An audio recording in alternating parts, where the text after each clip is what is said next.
Bro, Evan Recka fucking failed his family. He failed his mother, he failed his brother, he failed his sister, he failed everybody. You just gotta thank God that he's not part of your family. And if he is part of your family, oh man, you better pray to God. But God isn't gonna help you because God doesn't like Evan Recka. It's pretty clear based on the struggles Evan Recka has to face.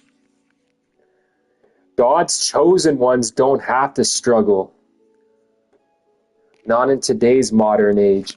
See, Jesus had to struggle because Jesus died on the cross for our sins over 2,000 years ago. But in the modern age, God's chosen ones don't struggle. That's why Tyree Sneed is not chosen by God. That's why Evan Recka is not chosen by God. You see, I've spoken to God myself. That's how I know these things. God doesn't want his chosen ones to struggle. Maybe in past lives, God wanted his chosen ones to struggle. But life isn't all about struggle. There's struggle and there's happiness. During times of pain, like 2,000 years ago, God's chosen ones do struggle. During times of prosperity, God's chosen ones prosper. And that is why you are not God's chosen. Anyways, I gotta put a thumbnail on this stream. What thumbnail should I put?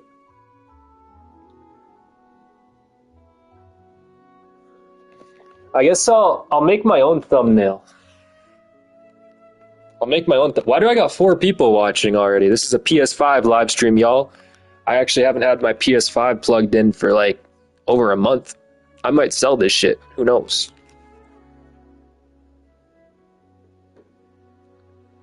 Let's just use one of the thumbnails that I made for my Rumble. Yeah, PS5 doesn't let you stream on Rumble. Just another reason why I'll sell the PS5.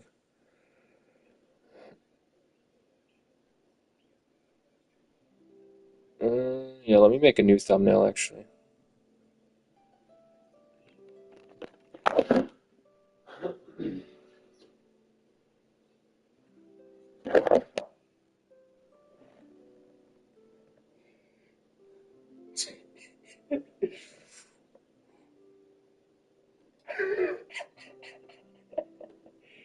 Oh, that's funny.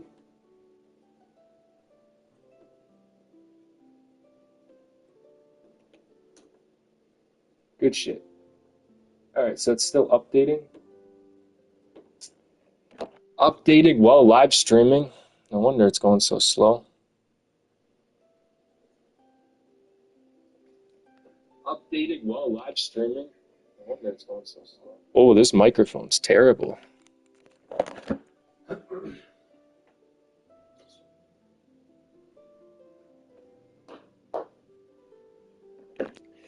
Okay. Start game.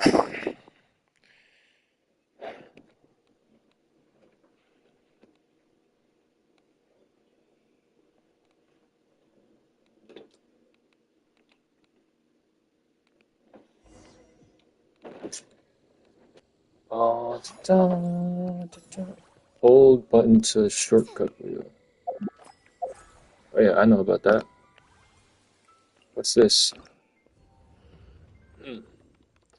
No. No. Exploration reward? How did I get all these rewards? I don't remember exploring that. Let me get my glass.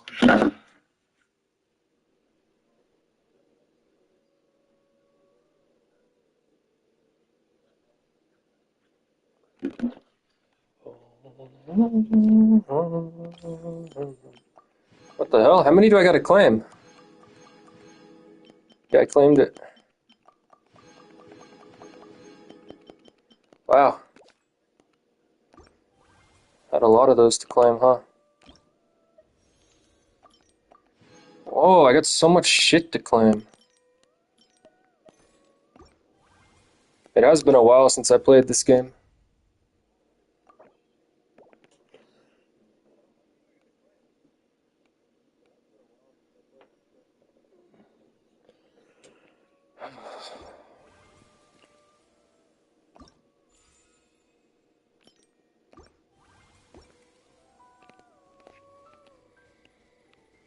Okay, so I got some mail to claim. Probably only got two.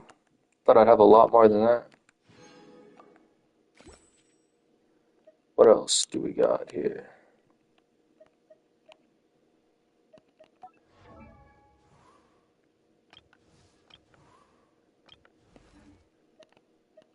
So how many oh, I got a lot of, I got 600 of those. Hold up. Pretty sure that's a decent amount, right? Yeah, that's a pretty good amount. What characters do we got in this shop? Let me look real quick. So, Navia. Which character do I want the most? That one looks pretty cool. I guess I'll go for that one. That's who I'll aim for.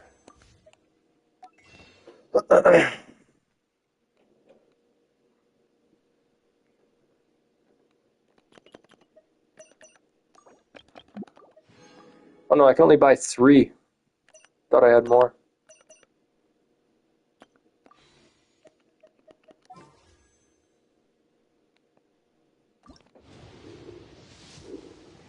Damn booty hole. Oh, Oh, I got a character. I'm Auroron from the Masters of the Nightwind. Want some Oh, vegetables? only a 4-star though. Don't worry. I'm not trying to sell anything to you or get anything in return. There's no rhyme or reason for it, really. I just like to see what every seed grows up to be, so I end up with a lot of produce. As long as my vegetables wind up in the stomach of someone who enjoys them, that's all that matters. Alright. So, I mean, this character looks pretty cool, but he's only a 4-star. But my best character I have is a 4-star, so just because he's a 4-star doesn't mean he can't be good. Just looking for a video to watch while I play this.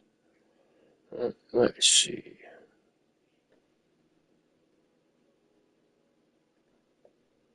Turn down millions of dollars and legacy-altering offers. Well, for Eminem, to turn down millions of dollars and legacy-altering offers. Well, for Eminem, it's something he's basically been doing for over 2 decades. Although he's best known as a commercial phenomenon and a top-tier MC that some even appoint as the greatest of all time, there was a brief moment in the early 2000s where he had a budding Hollywood career. Because after his first starring role proved that he had huge range in that realm and was a box office draw, everyone wanted to put him on the silver screen. But unfortunately, the experience of making one semi-autobiographical film proved to be so painful that he has never returned to it ever since. It's your boy Luesta, and this is why Eminem regretted making 8 Mile. By the turn of the decade, Eminem was already an established icon in hip hop, an unlikely star who was catapulted to greatness after he linked up with Dr. Dre and Interscope. M really needs no introduction at this point. After all, he is the most popular and highest selling artist of all time in any genre, let alone just rap. Throughout his entire life, M had been fixated on making it as an MC. However, once he became a mainstream star, other opportunities soon opened up for him, namely in the field of entertainment and acting. Before 8 Mile, M was a total novice to that world. He had previous experience playing Chris alongside Dr. Dre and Snoop in The Wash, stepping into the shoes of a maniacal character which was similar to the Slim Shady persona of the time in a lot of ways. Then, you had his brief spell of part of an animated TV series entitled The Slim Shady Show, which was an edgy cartoon that began as a web series before later being rebroadcasted on Fox. But taking on the movie was a whole new step. Conceived by renowned director and screenwriter Curtis Hanson, this Oscar-nominated film legend initially had a very particular vision for the project. It was an invitation into a world that I found really interesting. It was a world in which many of the things that I think about a lot in general could be dealt with thematically, he told The Guardian. Namely, people trying to figure out where they're going with their lives. With 8 Mile, I was also interested in art, and the way in which art enables both the fans of art and the artists themselves to transcend their circumstances. And then you put all that in the world from which hip hop emerged. It was not about Eminem being in it. In fact, Eminem being in it was potentially a liability from my point of view. Rather than insulting him, I think this was a great comfort to him. What he expressed to me very clearly, almost in these words in fact, was that he had no interest in being in an Eminem movie. He didn't want to be in a movie that was a vanity project, something that was essentially a 2-hour extended video. He wanted to play a part in a really good movie. He was a big fan of LA Confidential, and oddly enough, the hand that rocks the cradle. We spent a lot of time together, and we then made a somewhat educated leap of faith. But over time, he realized that M was right for the part and could tap into a more vulnerable side of himself, declaring to Rolling Stone that I knew going into it that he had experience performing and also adopting a character, Slim Shady. What I was looking for was actually the opposite of that. When you adopt a characterization, that's artificial. You hide behind that. What I needed in the story was the appearance of a complete lack of artifice. I needed the appearance of one more or less exposing himself emotionally. And so, in getting to know him, I had to assess and then make an educated guess of whether he would be able to do that, and whether he would trust me, and the environment I would create enough to do that. But even once Curtis had decided he was the man for the role, the process took a whole lot to get going due to the schedule. First, when the idea was brought to me, I couldn't give it like 100% concentration. I was doing so much of it, like the martial knowledge of it. I was recording that and just in the process of that and then touring and doing the D12 record. And I couldn't, once I gave it my full concentration and I knew that I could give it 100%, then that's when I decided. And, that's when I jumped into it. It was like, okay, I'm going to do it. Before making it onto the set, M prepared by dropping 15 pounds and dyeing his hair brown. But he also had to humble himself and venture back to a time where he wasn't a megastar as well. I had to go back. Like I said, I had to strip myself of ego and everything, go back, put myself in that position where I was reserved and I was shy. Had it in me, but wasn't quite sure how to bring it out yet in a positive way, I guess, and show people. Soon, the rest of the casting came together, with Mekhi Phifer, who portrayed the character Future, almost turned down the role due to getting a role in ER before meeting Shady. I met with Eminem. We spent a few days together and chopped it up. What was that like? It was great, man. It was great. We hit it off, immediately. I saw how serious he was. The script was, they didn't give me the script. I had to read the script in Curtis's office because they were being so hush-hush about it. What's the I occasion? loved it. But it wasn't what you see on screen, but I knew I could bring a nuance to it. And something, different, a certain energy, a certain spirit. But while everything was in place, what should have been a way for him to enter a new medium that he might have loved as much as rhyming proved to be anything but easy. In fact, it would set a chain of events in motion which threatened to ruin his life. Although shooting for the movie began in his native Detroit, interviews and behind-the-scenes clips made it clear that M struggled on set. It was like being a hamster, and you're just going from one cage, one wheel to the next. It was a music trailer, and it was the trailer where I got to learn the lines, learning the scenes and writing and trying to record, and then in between takes, like writing on my hand because I didn't have a piece of paper at the time. Like I said, it was fun, but it wasn't. It was intense. And for Shady, it was a whole different way of trying to work. In footage taken from the set, Shady can be seen fitting between looking disengaged with the process and then ensuring director Curtis Hanson's decisions were accurate to hip-hop culture.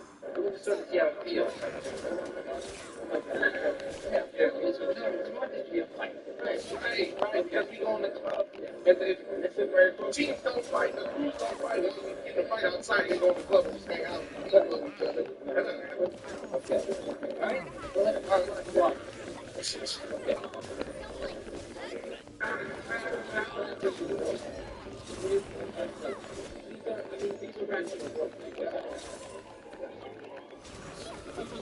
Yes, that's what we've been talking about.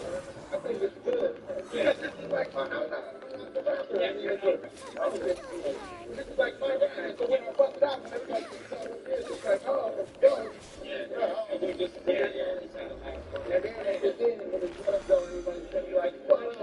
And wherever possible, he was working on music in between takes, writing both the Eminem show and the soundtrack on set. Despite his struggles with the process, it was ultimately a productive time where he composed his hit song Lose Yourself, surprising Mekhi Phifer with the famed shout-out on set. Shooting one day, Eminem had 3 trailers. He had his trailer for, for sleep and stuff like that. Then he had a studio trailer. That because he was doing his album and the soundtrack at the same time. And he had a gym trailer. So we would go in between takes and work out or whatever. And around 2 in the morning, we were shooting one night, and he came back to the set. He said, "Yo, Makai, after this take, I want to take you to the studio. I'll put your name in the song." The whole crew, we all went to the trailer, and he played the song, and it was raw. It wasn't mastered. It wasn't mixed yet. And we got to the part, there's no movie, there's no more campfire, and everybody erupted. And but I didn't know it was gonna be. Listen, I didn't know 8 Mile was gonna be 8 Mile. Sure. You never know, and I didn't know the song was gonna, be as impactful. But among all the difficulties he faced, one of the more surprising ones is that he discovered his fear of horses. In his 2008 autobiography, The Way I Am, he revealed that in a deleted scene, he had to encounter one of the animals, and he didn't like it one bit. There was some weird shit in 8 Mile, too. I fought tooth and nail and won to get the scene with the horse out of the movie, because it made no sense whatsoever. Jimmy gets in a fight with his mother and takes his little sister next door to the babysitter, and then he sits down and starts crying, just thinking about his life and how fucked up everything is. But then he turns around and sees a horse. As in, one of those horses that the cops ride through the city and shit. He sees this horse in the junkyard and doesn't know why it's there. He walks up and starts petting it. Curtis kept telling me to grab the reins and pet it, but the horse was doing this crazy head-jerking movement. And I thought, any minute this was going to lift his head up and bust my jaw and knock me the fuck out. Horses and me, we don't get on too well. I wouldn't fuck with a horse. If a horse dissed me, I wouldn't say anything back. But as stressful as this was, it was still surpassed by how much Em clearly hated all the stop-start nature of the filming process. That's because once you get off, he was down into the crowd. And you were talking to each other, wasn't that something that was good? You're smiling at him as he goes by, you look at him as he goes by, but you're not all still cheering. Okay? So let's do it one more time. But it actually looked very good. It hurts, someone else's schedule and somebody else's time, and but it was gruesome, man. It was like, I can't get there. It was tough. Like 5 in the morning till 7, 8 at night, get back up. Literally have enough time to go to sleep and come right back. I couldn't help but be this character in the movie, However, it certainly wasn't all that bad. For one thing, he found some joy in welcoming his co-star Anthony Mackie to the harsh reality of battle rap. In the lead-up to their famous climactic scene, Shady decided to blur the lines between the origins of his character Papa Doc and actor Anthony Mackie's real upbringing. And to say that it took the actor, who'd go on to become an MCU star, aback is an understatement. Eminem is just such a brilliant dude. We're on set one day, and he's like, yo, it don't make sense that we beefing. I was like, right? He was like, I need something, like, on you. So we're talking. We talked for, like, 2 hours, like, chilling. I go to the casino. The next day, we're shooting a battle scene. And that's why I'm standing there like, you're talking about me. You're not talking about Clarence. It has nothing to do with the character. You're an asshole, Eminem. I'm like, I won't fight this motherfucker. I'm like, yes, my parents are still married. This wasn't the only moment away from the monotony of shooting. To keep his morale high with the rest of the cast, he battled extras in order to keep them entertained. That was planned to be used in a montage scene that never made the movie. Initially, he was instructed by the director to mimic battling and rest his vocal cords for more important scenes. But when the crowd started cheering at him, he fired back. Hold on, faggot. Let me turn this mic on. Don't think for a minute I'm gonna let you get away with that song. That shit was whack. You ain't spitting. As a matter of fact, all of that shit was written. And I know you adore me. Surely. You really must adore me. Now look it.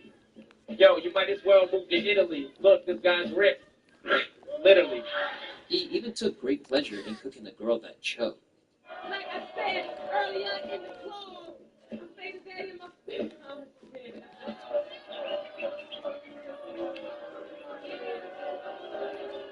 That's all right, Bob. We got love, Bob. Whoa. There you go. We got the show live. I can see when I'm put to the test, battling this chick with no breath. Why I gotta battle a chick, especially one that's whack, with a dick? After a grueling schedule, the film finally wrapped up, and it was slated for release in November of 2002. At that stage, Eminem was excited but ultimately nervous. Completely mortified. When I seen the first trailer, it took me a minute to get over, like, seeing myself on the big screen. I'm used to seeing myself on videos, and that's cool with music behind me backing me up. But seeing myself on the big screen was a little weird at first, but I'm over it now. And in the end, the movie was a massive success, ultimately earning him an Oscar for Best Original Song and making hundreds of millions at the box office. Above all else, what should have been encouraging is that M received a whole lot of critical praise for his debut performance. There is a kind of raw magic to this guy, Eminem. He's a foul-mouthed and funny blue-eyed devil, And Hansen wisely taps into that energy in numerous rap sequences and fight scenes. 8 Mile probably won't win converts to rap, but it should thrill Eminem fans, so thumbs up.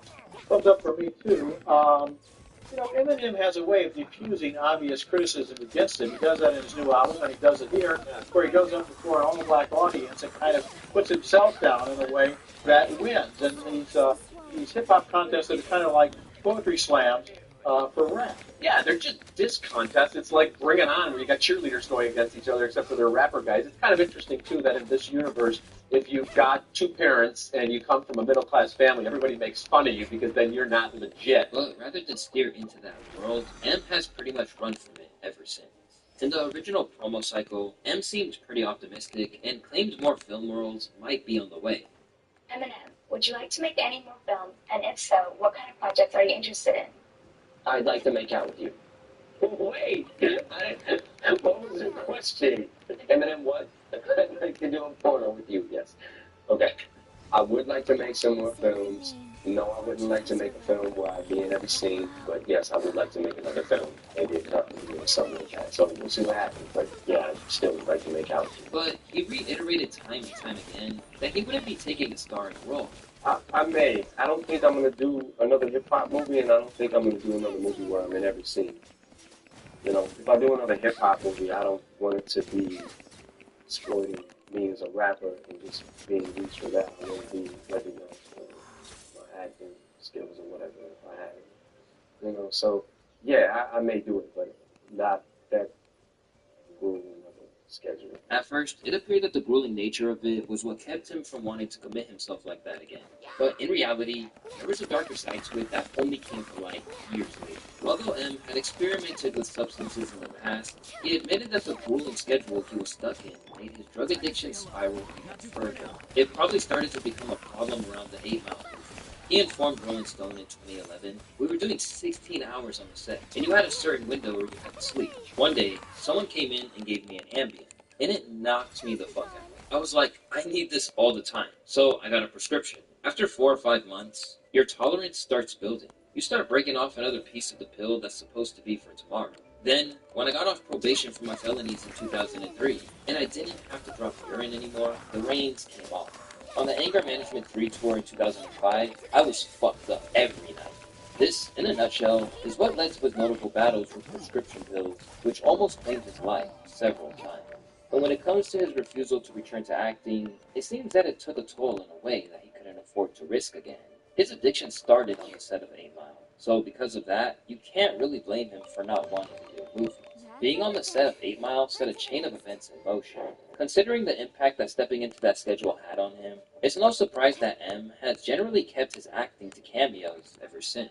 There's been a wide array of them. His appearance in Entourage, punching Vince in the finale of season 7. What are you too mainstream now to fight your own fights, Marshall?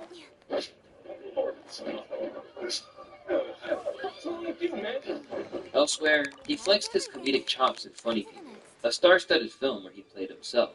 He was a fantastic actor, and the best moments ever in my career were pitching him new jokes to say and making him laugh really hard. He came early and was well prepared. Said director Judd Apatow of working with Eminem, "I think he felt like, I'm entering a world of comedy here. I got to be on my game." He was really funny, willing to say anything. I thought if I pitched him certain jokes, he'd say, "No, that's too far." Apparently, you can't shock Eminem with anything you have to say. To make him laugh super hard was really, really fun, and he's great in the movie. I'm glad that his scene kills, and so it's really exciting. By the looks of it, this was a far less strenuous experience, and he was clearly having fun with Adam Sandler, even cracking a rare smile in the bloopers. It's not like a fucking basket case here. I just gotta watch my back. I mean, I hear that those guys got to get topped by Ray Romano. Man, I can't let my guard down and get. Sorry. Man, I can't let my guard down, man, and get popped by Ray Romano. Ray Romano was not shooting anybody. Can we do that one more time? Sorry. What am I? New animal? Does that make you happy to stare at me?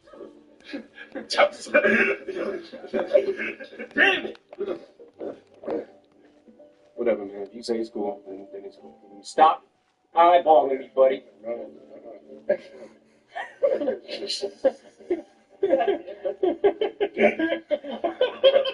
Then, there was his legendary turn in The Interview, the controversial James Franco and Seth Rogen film based around the plot to kill the leader of North Korea. But M wasn't involved in that. Instead, he was the guest on the film's fictional talk show, where he came out as gay. Seriously. I'm a homosexual.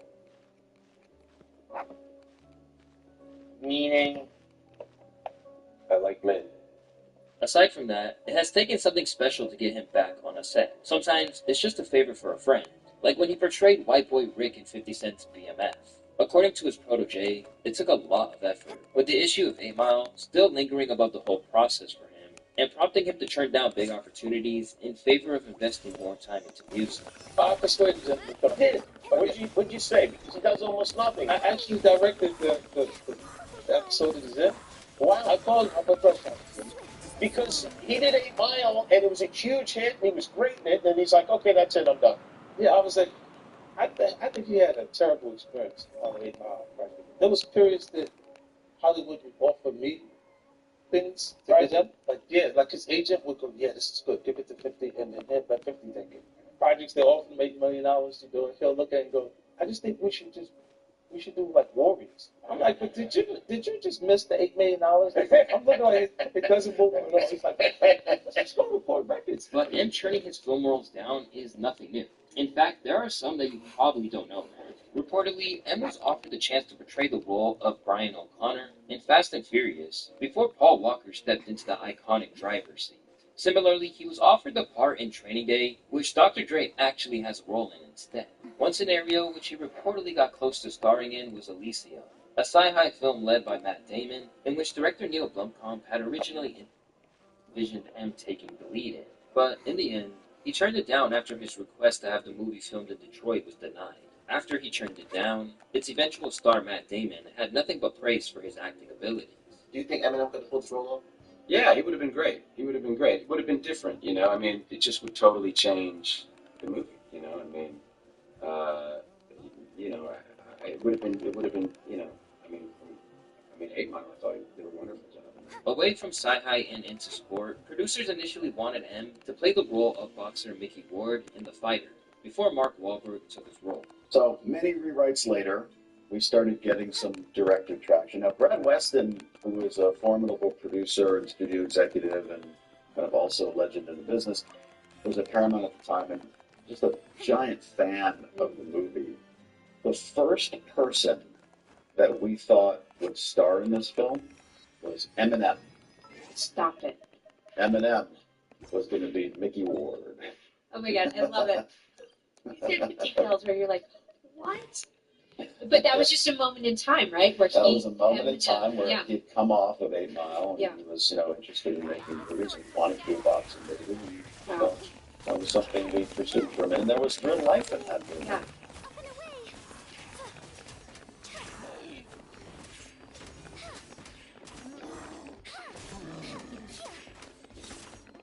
And this wasn't the only time the directors wanted him to step into the ring, as it happened once more with Southpaw.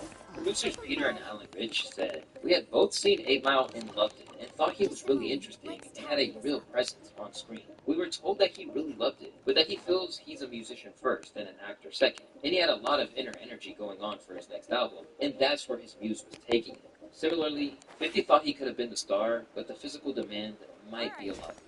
Everyone knows that Eminem was part of the project. Do you know if he's seen the movie He and did. what he liked? Did he like it? It's like, first thing, literally, what he said to me on that Jake. Because you didn't see him, you know, like that physically, anything. And he worked hard. And the discipline that he put into developing the characters is obvious. Like, you can't miss it. It's not going to go, you know, unseen or heard. I think people appreciate it. But them, it would have been a different film. Let's just say it. Like, I'm not sure, like, because you know how if you have a project for a long time, because it was with the development process, when you see it at the end of it, you go, oh, it was good. Like, you were right. It wasn't that good. But you start saying, what did he have to do to get physically like that for it? Yeah. And you're going to say, I would have had to do nah, I'm okay. I'm cool. I passed on this one. Yeah, it was a 10. Instead, he decided to come aboard as a producer and wrote the soundtrack, explaining why he made this call in an interview. feel its same love. Seeing how Jake Gyllenhaal just smashed it, like, you know, it just made sense that we still wanted to have something to do with the project. So, you know, we circled back around and we're like, what if we did music for it? For me, I had fun. I had fun doing little cameos too, you know, in movies. Yeah, Like the interview I saw. yeah, it's fun to me because it's not, you know, when you're doing a movie like that, you gotta commit, and I don't have trouble necessarily committing to things, but it has to be something I gotta be super passionate about. But it has to be something that I have to realize, okay, I can't do my first passion. You know what I'm saying? Like this is everything to me. This is where everything stems from. This is what it's about. Yeah. To me, it has to be something that I have to be able to. It has to be strong enough to make me to get my interest. I'm not saying that Southpaw wasn't. Yeah, because you were thinking for about sure. it. Yeah, for sure. It just what happened with that was the timing was so bad. Aside from Southpaw, he also received producer credits on Body, a film he produced about a nerdy journalist who becomes a battle rapper, which was released on YouTube Red. But for the most part, he has kept his focus solely on hip-hop. Or at least that was the case until 50 came knocking again, as apparently they are now working on an 8 Mile TV show. I want to bring Gunner this 8 Mile to television. Does he know that? Yes. Okay, just check. How far along in the process are you guys of that? Really? So 8 Mile, the TV show. Yeah. That's dope. Yeah, it's gonna be big. I'm working. I'm not gonna. I ain't got no job. Right, I know. I'm betting on it. 8 Mile, whose idea is that? Like, do you have to convince him? Because 8 Mile is a classic. No, I think it should be there for its legacy. Because Yeah. if you don't see, it's important to me that they understand it. You know what I mean? Like Scott would say the canon of America because America's listening to black music, right? And it's really the culture losing its color for everybody to feel like they can enjoy it, appreciate it. Because they see someone who's accepted and respected on the whole, it makes them a part of it also. As he returned to Big Boy's neighborhood in 2024, 50 later revealed that they're cutting through the red tape and trying to get it workable for a man like M, who no longer has to compromise on anything. Are you still doing the Eminem movie? Yeah, well, we're working on the television. Oh, yeah, the television. How's that coming along? That's going pretty good. Like, we get difficult at points because they're so used to having an entire control. Like every system is a real system. But like when you gotta deal with the networks, the other forces involved, it's real work. While there's been no official confirmation, according to IMDb, it's officially in production. Meanwhile, it also seems like he's reuniting with his old pal Adam Sandler, as the legendary comedy actor has revealed that he has a cameo in the upcoming Happy Gilmore 2. But can I talk about some of the cameos? I don't know if they're gonna yell at me no matter what because they actually got to do heavy press. But what do you want to say? What do you say, and I'll tell you if it's good or bad to talk about. Like, can I talk about Eminem having a cameo? Okay, yes, you can. You know, Eminem was cool. He came by and he was great. Okay, wait a minute. And how do you reach out to Eminem and what role does he play in Happy Gilmore 2? I can't tell you all that. Okay. I know Eminem from time, and he's a great guy. He came in, was funny as hell, and was I think we just hung out a day with Eminem, and he just shot, and he was insane. Said a million things we can use, and a million things that we're glad we have him on tape. Despite everything that happened, M clearly still has some kind of fun in his creation. For one thing, he paid tribute to director Curtis Hanson upon his death, claiming Curtis Hanson believed in me and our crazy idea to make a rap battle movie set in Detroit. He basically made me into an actor for 8 Mile. I'm lucky I got to know him. Likewise, he's still friends with Anthony Mackie to this day. And he calls you on the phone. Tell me what happened. What does he say? He goes, yo, Mackie, what's up? I'm like, yo, what up, man? I'm chilling. And then what? And then what? I'm like, how's Detroit, man? He's like, cold. I'm like, I might come up for a baseball game. He's like, no doubt. Oh. Yeah. And then that's it. That's great. That's pretty much it. That's a good conversation. I mean, we catch up on everything. That's why we talk together. Yeah, exactly. Although M's initial I still see your shadows in my room. Can't take back the love that I gave you. It's all about how I love and I hate you, and I cannot change you, so I must replace you. Alright, so I'm finally gonna become mayor of something. It's only took me 5 months to do without spending any money, but I finally get to become a mayor. Always becoming the mayor. Oh, my plan for the day? Doing whatever I feel like, I suppose. Same with tomorrow, and the day after that.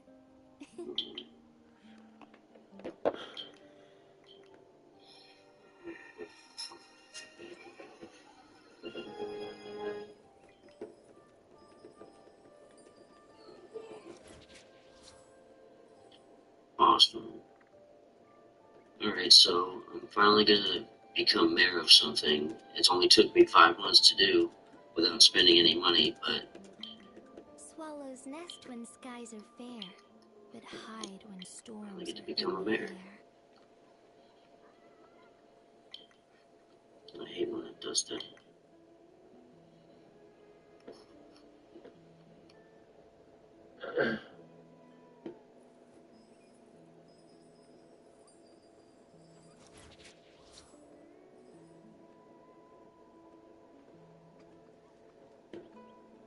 Yeah. Okay, come on.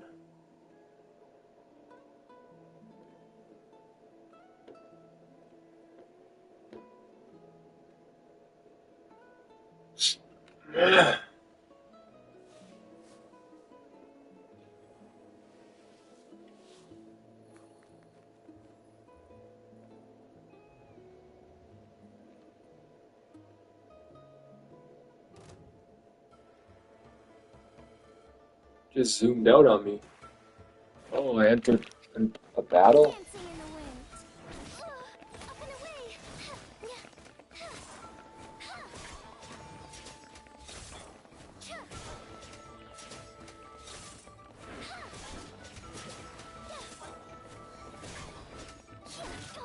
Something so...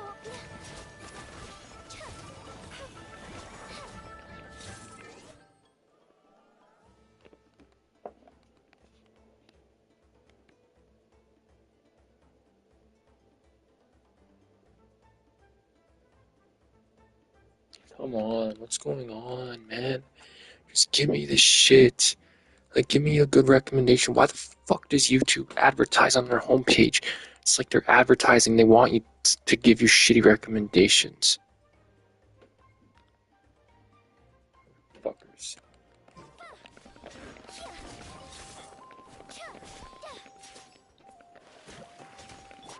Hello, guys and gals. It's me, Mudahar, and ladies and gentlemen, you know, I'll be real. It's not every day we have, like, the best news to talk about, but a couple days ago, one of the biggest indictments to one of the most evil communities spurning from YouTube actually happened.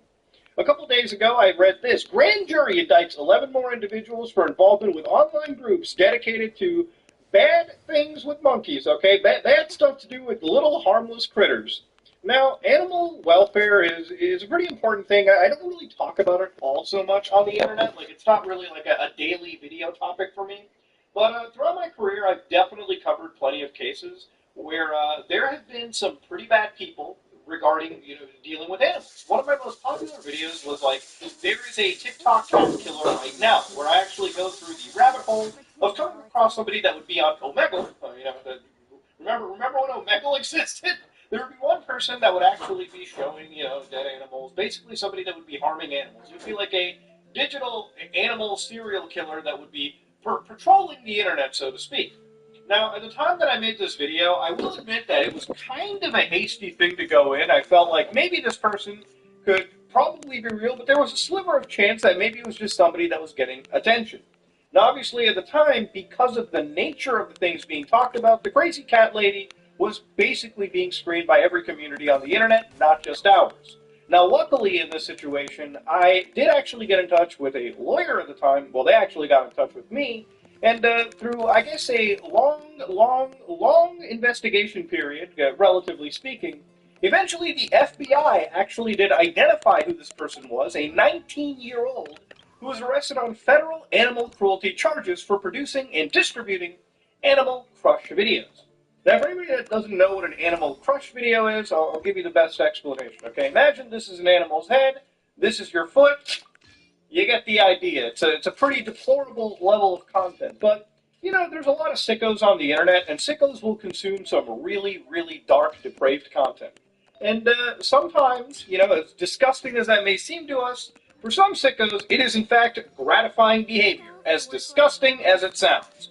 But thankfully, in this situation, there was actually an arrest. The FBI got involved, they raided the house, and it just did not seem all that good at the end of the day. But ultimately, ladies and gentlemen, there was a good ending to the story. There are endings that aren't so good. You know, when I covered, there was a animal crush related situation in China, for instance, that was making international, you know, social media attention. And unfortunately, in cases regarding China, they don't really have the same animal welfare laws that America necessarily does. So, generally speaking, if you're a sicko over there, you kind of have the freedom to act, unfortunately. So, of course, to go back to what had actually happened in regards to the government actually putting in some serious punishments on these people, let's read their press release.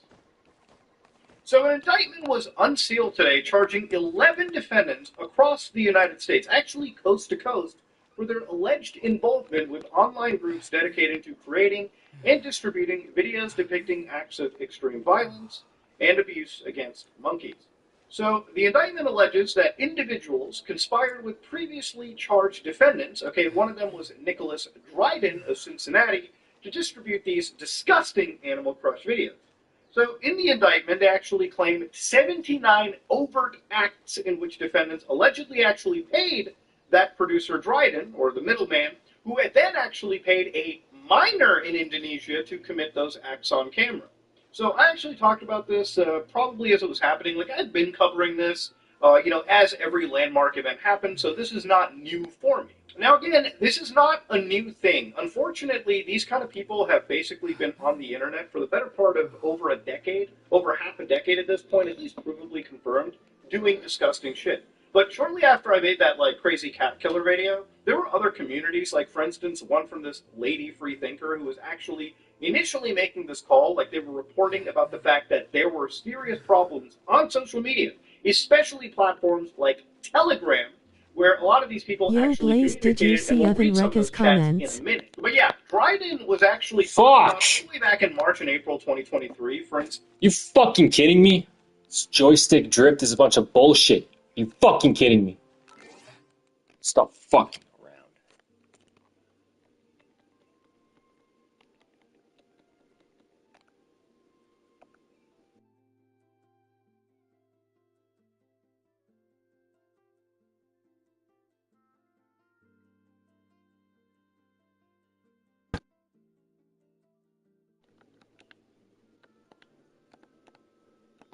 What comment by Evan Recka? What comment are you talking about? I don't know what you're talking about. He leaves a lot of comments. Yeah, see, it's so much better when I don't got that joystick drift bullshit. Fucking controller, bro. Right over here, you can see that in this 2024 press release, when two are charged with involvement with online groups dedicated to the sick shit, Nicholas Dryden was charged with conspiracy to create and distribute so-called Animal Crush videos, and distributing them too. So Dryden's also charged with the creation of the stuff, as well as production, distribution, and receipt of a visual depiction of abuse. What did he comment? What short video did he comment on? I didn't see that. Of children, because a minor was paid to abuse the monkey. So because a kid was involved, the feds could just tack on extra charges, as they should. So in this video I made even a year ago talking about the situation, not necessarily an indictment, but a description of exactly what was occurring right here. So according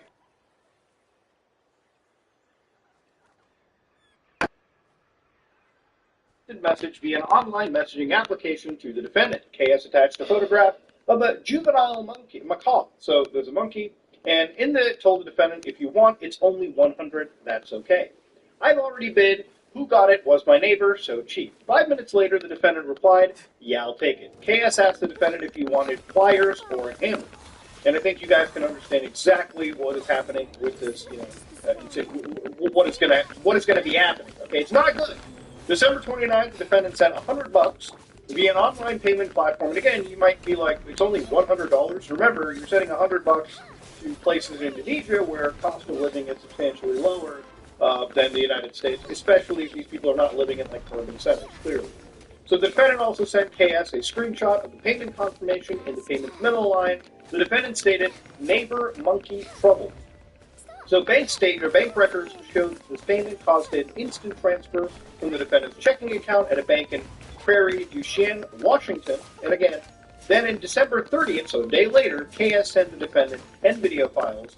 A special agent from the FBI reviewed the videos and provided the following description for one video. And again, that's one job I don't think anybody envies at the FBI is like actually watching this sick shit and cataloging it for evidence. Now that was from specifically United States versus Kenneth Pereira. So a little bit different from the case that we're looking at over here, but generally speaking, the investigation and generally speaking, like the people we're working with, the acquiring of this disgusting shit is very similar, right? So let's go down the monkey hate rabbit hole real quick, like these specific people that were actually indicted. Now, one of the things that you'll find on YouTube is like monkey videos, and there's plenty of them that exist all over the platform. And generally speaking, like animals, when it comes to videos, there are some pretty wholesome things. Obviously, like this whole website was probably built off of the back of like numerous cute cat videos. So animal videos have a place all over the internet. And of course, the deeper you go down this rabbit hole in amongst the cute videos, you might find stuff that's a little bit, like what's going on over here? Why are we making the actual animal dress up like a little girl and perform tricks on camera, okay?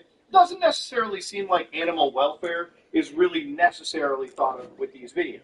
And again, it's a range, right? It doesn't go from like cute video all the way to like crush and stomp their heads in. It's a range of people involved in these situations. And I'm not an animal expert, and I'm sure that in a lot of these videos it wouldn't necessarily be constituting abuse. Remember, this is a video from recent days, okay? This is a video that's on YouTube. YouTube is where this kind of stuff started, but YouTube has done a lot of good moderation in basically culling this kind of video, style off of the platform. Now, granted, YouTube's one of the biggest web sharing websites in the world, like video sharing sites, so I wouldn't doubt, still if this kind of stuff exists in a super dark corner of YouTube. But it's not a dark corner that I feel comfortable necessarily showing you how to access or even attempt to reach in a video like this. But again, to go down, I'm sure you get the idea. What would actually happen down the road is, obviously, if you look at investigations from the BBC, for instance, that did a whole Monkeygate investigation. There was a bunch of other creators that were following this stuff far longer than me and other internet-like investigators. But some of the comments that would be on some of these videos would be deplorable shit like this. I want to see one put into boiling water, or boiling vegetable oil. So again, some comments would be, these tree rats are only good for entertainment, abuse, torture, and being killed.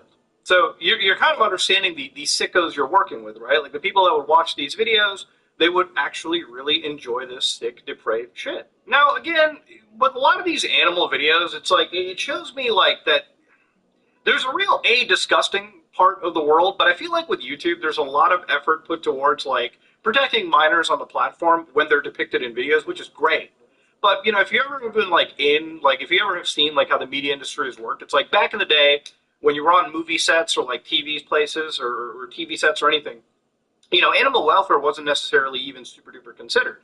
It wasn't until much later on that, laws started being implemented where you have to really focus on animal welfare. You have to make sure that animals are treated with dignity and respect, and, you can't go back to the days of fucking blowing horses up with goddamn dynamite at this point.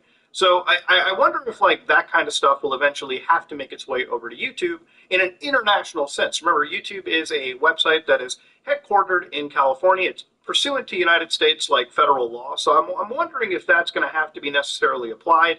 But I wonder how the system, whether it be AI or human, is going to be able to actively moderate that to this day. But anyways, it wasn't just YouTube that these guys were on. YouTube was like the drip feed, okay? Because generally speaking, there's only so much you can do on YouTube before, again, the moderation bots have to step in. YouTube moderation does exist. If things do get egregious, sometimes you'll notice comment sections get turned off. Like, for instance, a lot of children, like content creators, like people who depicted children in their content, just family channels had to have their comments turned off because, there was a time where there were people sharing, like, disgusting, like, numbers, or people, like, talking about disgusting things in those comment sections to the point where YouTube just had to turn them off entirely for videos. But again, to go over here to see exactly what's going on, eventually in this BBC investigation, what would happen is people would be like, love watching this stuff. How can I find him? I can pay him. And of course, one user goes, Telegram. Now, Telegram is an important website, and if you've ever, not been to Telegram, if you've ever not used it, anytime you probably see me do, a crypto investigation, you probably see me use Telegram, right? It's a mobile application. It's, designed for privacy, security, so on and so forth. And, of course, I've got it over here, and quite honestly, it's just me looking at, crypto scam lists. There's maybe one actual legitimate user on here, Smelly VX, from the guys over at VX Underground. Other than that, it's all just scams and spams and deceptive shit. Now, Telegram has had to do a lot of things throughout their time. They had to block literally millions of groups and channels.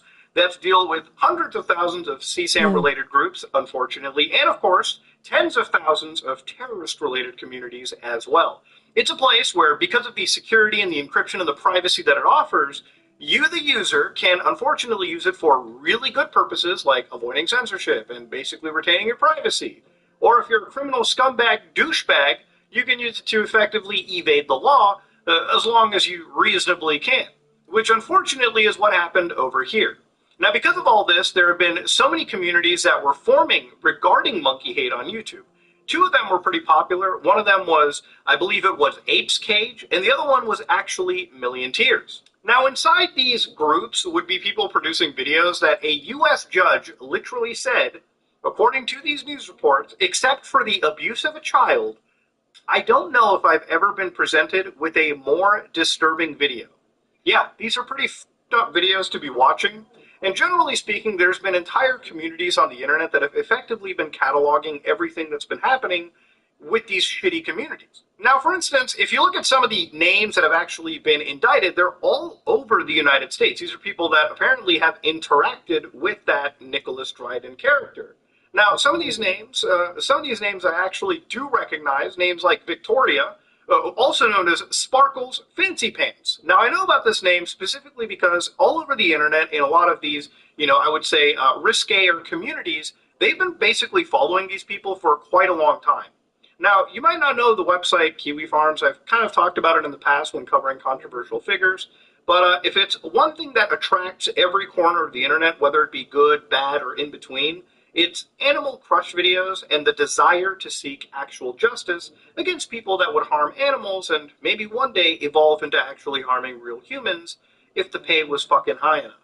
Now, of course, that name actually was tagged over here. These people have been in these Instagram groups, for instance, these Kiwi farmers, and they have basically been cataloging all of this information. So I don't want to pretend that I got these text messages by infiltrating this group. This group is long gone. But people who have investigated this have done the good due diligence of archiving this footage and saving it so that federal investigators, people down the road, can grab this information and use it when seeking out indictments or actually charging.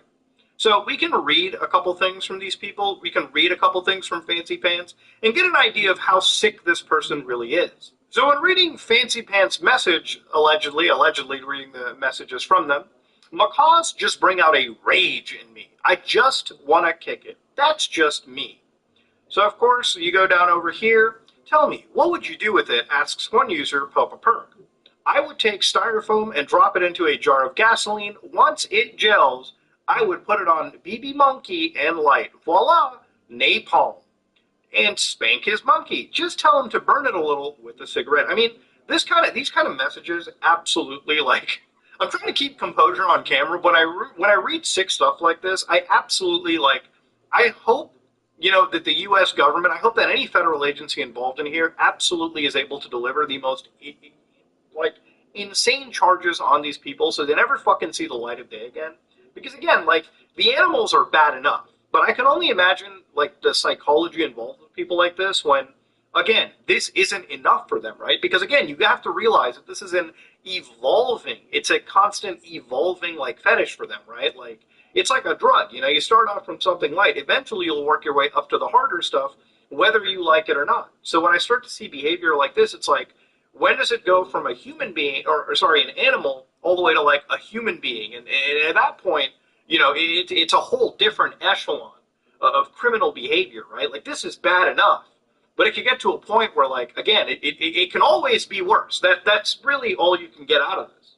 Now, obviously, if anybody in this list gets properly charged, you know, as they were convicted, or if they get convicted as they were charged in these indictments, they face maximum penalties of 5 years in prison, which, again, for some people who are really, you know, big in animal welfare, they may not seem like a lot, but again, this is an evolving situation, right? Like, you know, maybe things can change down the road. Maybe other charges can necessarily be brought into.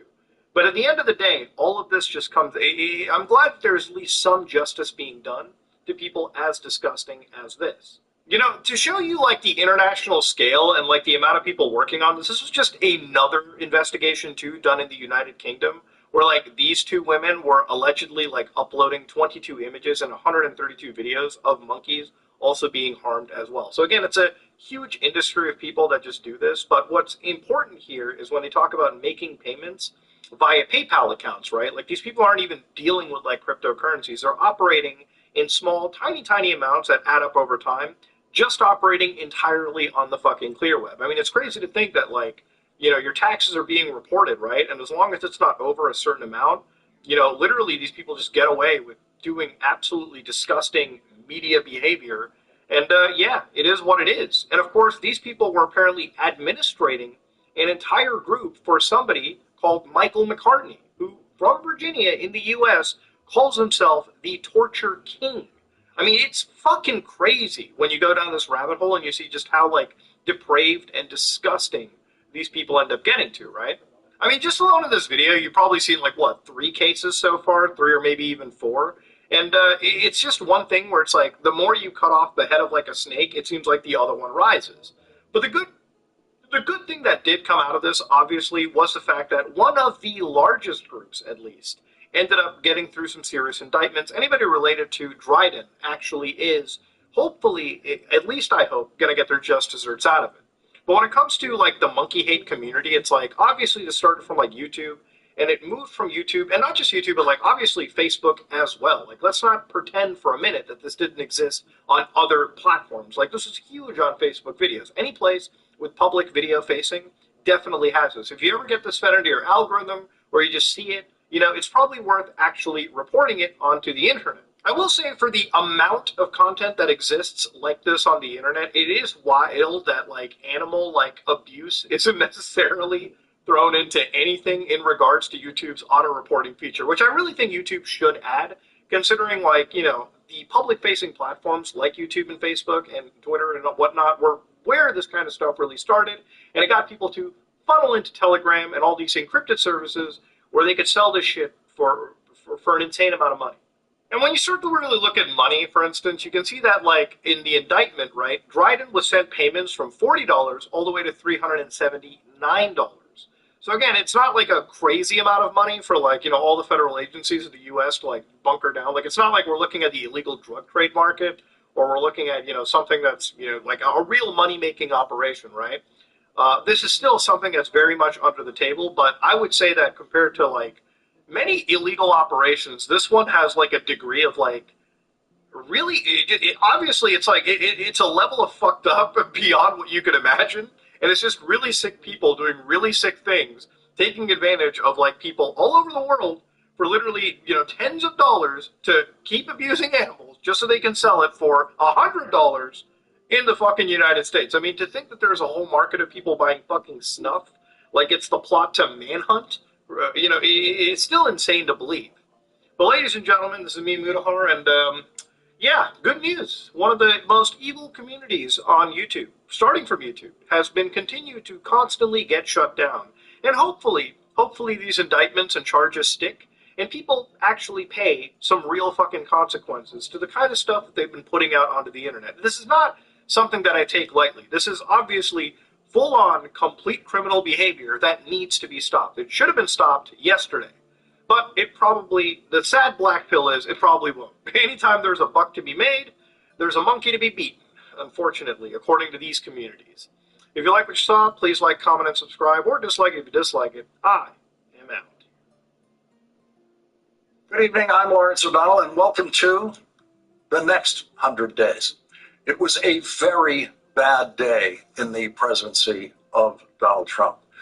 Donald Trump had to get rid of the first big player in this White House that he has had to get rid of. That was today. And today, a federal judge appointed by Donald Trump ruled against Donald Trump. It's a turning point. We are at a turning point. Heck of a job, Brownie. That was a turning point for George W. Bush. When President Bush said that to his FEMA director in the aftermath of Hurricane Katrina in New Orleans, everyone knew that Brownie wasn't doing a heck of a job, and the Bush administration's response to that disaster was in itself a disaster. And that was a turning point in the perception of the competence of the Bush administration. Donnie Two Dolls arrived at what might be the most memorable turning point in his presidency, when he himself expressed the damage his tariffs are doing in terms that any child in America could understand, especially a girl hoping for a Barbie for Christmas. What Donald Trump said about that yesterday became the lead story on this program last night and went viral today. And today, Donnie Two Dolls used the furor created by the stupidest thing ever said about Christmas by a president of any country to mask the first firing in the second Trump White House last night on this program, with the generous approval of David Chase, the brilliant creator of the Emmy-winning HBO series The Sopranos. I suggested the possible nickname Donald Trump would have if he were a character on The Sopranos, and I suggested Take a piss, take a shit, take a motherfucking dick up the ass.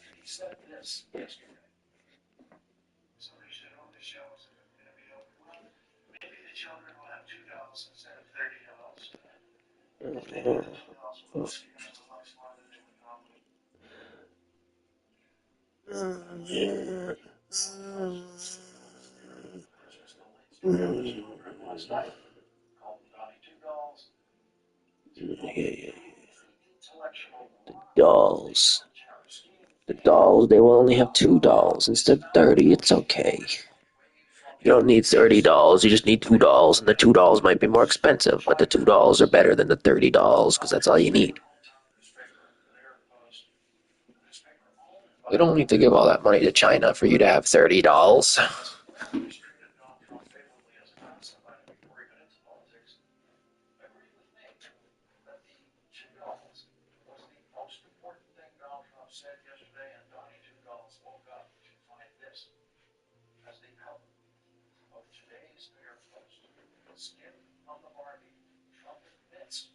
Tariffs will raise prices, cause shortages. It's that simple. And it's on the front page, the cover of a pro-Trump newspaper. Anyone can understand that.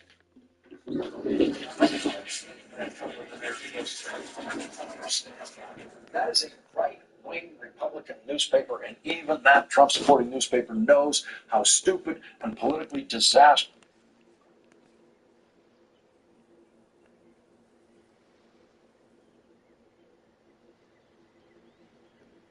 My dad passed, and that was the second to last thing he said to me.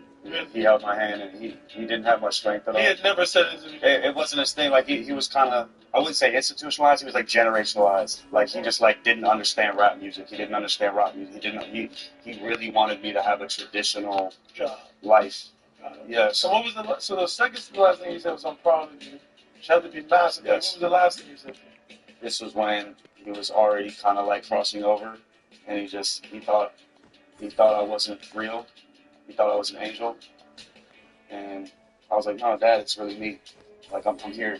And he was like, "No, you aren't." Like, and then he just looks up at the sky and he goes, "What a trip." And then I was, yeah. And my dad passed, and that was the second. That was the second to last thing he said to me. He held my hand, and he didn't have much strength at all. He had never said It wasn't his thing. Like he was kind of, I wouldn't say institutionalized. He was like generationalized. Like he just like didn't understand rap music. He didn't understand.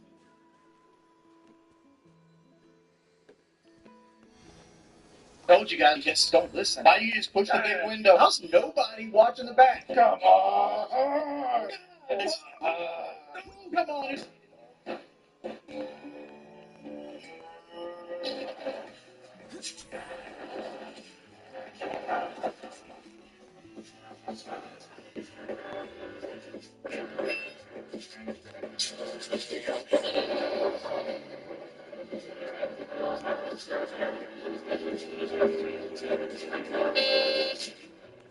Say my name.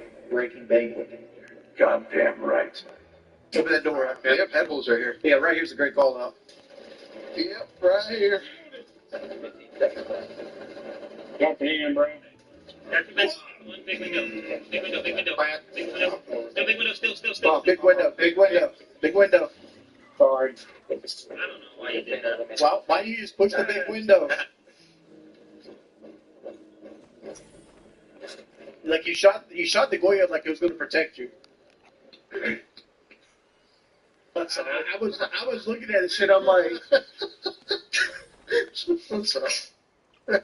like he looked right, was like, you know what? That's pretty smart, dog. I could have clutched that, but guess what? I pre-fired. Frost hit her in the chest. She hit me in the head. That was the bullet transaction. That's my life and rainbow. Man, we look in a minute. Towers clear here. Attic does ever rotate. Hatch is open. Can I get an EMP over here? Pep, can you go get the hat and his EMP? No, I can't. I don't have EMPs. EMP, that's it, Thatcher. Last guy's got diffuser and bucker. He's on. Fuck. Put it in my ass, nigga. Nigga, put it in my ass. You gay. You need to ban Oregon, man. You just don't listen. I did ban it. I know, but nobody else did. I didn't vote, so